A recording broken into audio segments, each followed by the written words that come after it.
There's a new lineup of Ender 3s and they're called the Neos, but these are actually interesting because they're affordable and have a lot of the upgrades that we've been putting on our Ender 3s for years. There's the Ender 3 Neo, there's the Ender 3 V2 Neo, and there's the Ender 3 Neo Max. And unfortunately, these two are virtual images, but this one's real. So let's take a look at it on today's Filament Friday. Filament Friday is brought to you by the generous donations of these Patreon supporters. This video is also sponsored by Creality3dofficial.com. The Ender 3 V2 Neo is probably the least upgraded of the Neo line compared to the original, and this is an original Ender 3 V2. Now, I have several of these in a print farm. In fact, if you have one of my electronic levelers, the E-levelers for leveling your bed, the end cap was printed on my Ender 3 V2s. Now, there's several upgrades that I've done to my Ender 3 V2s. One of them is to add auto level. I use a BL Touch, and I actually made a video on how to install this on an Ender 3 V2.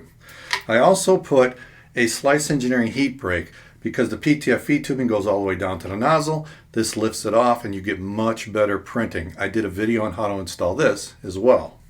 I have a metal extruder top because the original arms break all the time. So I put a metal one on. I did a video on how to install that. And I like a side spool holder. And this is the Creality one that actually spins and you can mount. I did a video on how to install this, and that's a nice upgrade. Other than that, I like this machine. It's got a glass bed. It's got a built-in power supply. This one actually has a Meanwhile power supply. The display is actually pretty nice, and you can easily get firmware to upgrade this. It's got the adjusters for tightening the belt and a little tool drawer for storing your tools. So unfortunately, Creality didn't watch all my videos and they only did some of the upgrades, but it's still pretty good. One is they put the CR Touch on, which is a clone of the BL Touch. I think it's a licensed clone, but don't quote me on that. The other thing is it's got all the same things, the adjusters, the tool drawer, the same display, but it does have a metal extruder now, no longer plastic extruder. Now, one of the areas they didn't go for is a side spool holder. They put this one up here, brings the filament around. I don't really like that, but whatever. And also, they changed from glass bed to a metal PC coated. This actually sticks really well, so if you like a flexible bed, this is probably a good upgrade. I still prefer glass, but this is the change that they've made. Now, the other thing, it doesn't have a Meanwhile power supply. I've gone with a Creality power supply.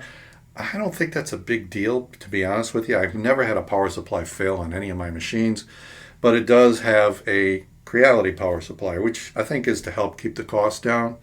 What they really haven't done, though, is put the better heat break in it. The PTFE tubing still goes down to the nozzle, but they did improve the heat sink to make it better. One issue with the original hot ends on all the Creality machines is the heat sink. That's the part that's supposed to get rid of the heat, is required to have a good fan in order to make it work because the fins are really marginal.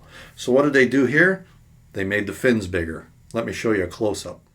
Here's an Ender 3 hot end broken into pieces. You can see the heat sink with its fins. Now, you really need a good fan to keep this thing cool. The Neo heatsink actually has less fins, but they're longer and wider, so there's more surface area to get rid of the heat. Here's the one on my Ender 3 V2 Neo. It looks pretty good and it's nice and solid. The only drawback, the PTFE tubing still goes all the way to the nozzle. If I push it through, you can see. Now, also notice this is very, very rough. Well, it turns out my nozzle has broken PTFE tubing stuck inside of it. So this is a failure. And when I pushed the PTFE through, I found little charred pieces that came through. So this is a flaw, so I had to fix this first. So I put a new nozzle on it, but didn't screw it all the way in. Then I pushed the PTFE tubing all the way through the coupling, but there's still a little bit of play. And then I tightened by hand the nozzle until it was tight against the PTFE tubing, and now there was no more play. So then I could put the locking clip to hold that in place, and then tightened the nozzle with my tool, and this thing was fixed. Now, I shouldn't have to fix that out of the box. And in fact, if someone was new and just took it out of the box and started printing, that will eventually cause a clog where those two separated. I mean, the PTFE stayed pretty tight, but filament can leak out of there, and that's when you get the clog. So I'm going to let Creality know about that. Hopefully that's not a common problem. Hopefully it's a onesie, but that's an issue. But once I got past that and got that repaired, then I leveled it with my E-leveler. So each corner was leveled just by adjusting the knobs. And then I ran the auto level, and it did a great job, 16 points. And then I set the Z offset with the paper. They have that in the manual. They don't tell you to use my E-leveler, but it makes it much easier to start with a fairly level bed and then run the auto level. But once I did that, I got some pretty good prints. I did print a CHEP cube. This is using my best profile. Came out really nice. I did print a few other prints, a benchy, a 300% Stemphy block. But what's interesting is when I went through their sample files, there's only 2 there on the SD card, and one of them was benchy. It shows the file on the LCD. Now, I don't know how they're doing it yet. I've played with the different slicers and plugins. I can't figure out how they're getting that to display there. Now, I've showed that in a previous video with certain firmware and a plugin to Cura. So it may be something I'm just missing in their version of Cura. But hopefully they release that so everyone can use standard Cura and still get that image to display. I like that feature, and I like that it's built into the V2 now. The V2 now comes mostly assembled. It'll only take you 20 to 30 minutes to put it together. And if you're looking to get one of these, $299, available at my sponsor, Creality3dofficial.com. They support you through the sale and even after the sale. So check them out, Creality3dofficial.com. At $299, it's a nice upgrade to the original Ender 3 V2, which I think was $279 until recently. I think it's dropped in price probably because of this. So $299 with the auto level and the other improvements. I do prefer glass bed, but I can understand this. Some people really like the flexible bed. But I think it's a good printer to work with. Now, I didn't cover the electronics because it's the same as what's in the V2. It's got a version 4.2.2 board, and it's got basically the same microcontroller. It does have 512K, which is bigger than some of the S1s that I showed in the previous videos.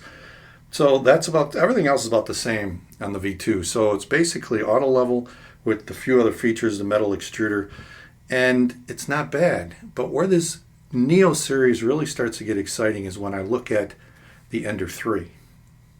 The Ender 3 still comes as a kit that you have to assemble, but it's got features like silent drivers for the steppers. It's got auto level sensor built in.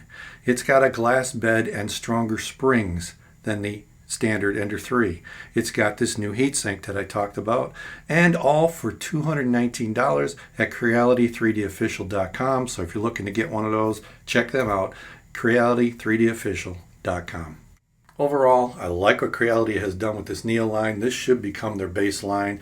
I mean, silent drivers across the board, auto level sensor on every machine. That's standard equipment now. That should be on every machine, and it is on the Neo line. The all-metal extruder, finally get rid of that broken arm issue of the plastic extruder. Get rid of that. And then the heatsink being better, cooling things off, that should help prevent clogs. That's a great improvement. Why they didn't go all the way and put an all-metal heat break on there and get that PTFE tubing off the nozzle, that is the biggest weak link of these Ender 3s, and it's still here. So that's my one drawback to these things, but the pricing's good, the features are pretty good, so I like what they've done with the Neo line. If you like what I'm doing here, maybe check out some of the videos that are popping up. If you want to help support the channel, Patreon is one way, and if nothing else, click on that Filament Friday logo and subscribe. I'll see you next time right here at Filament Friday.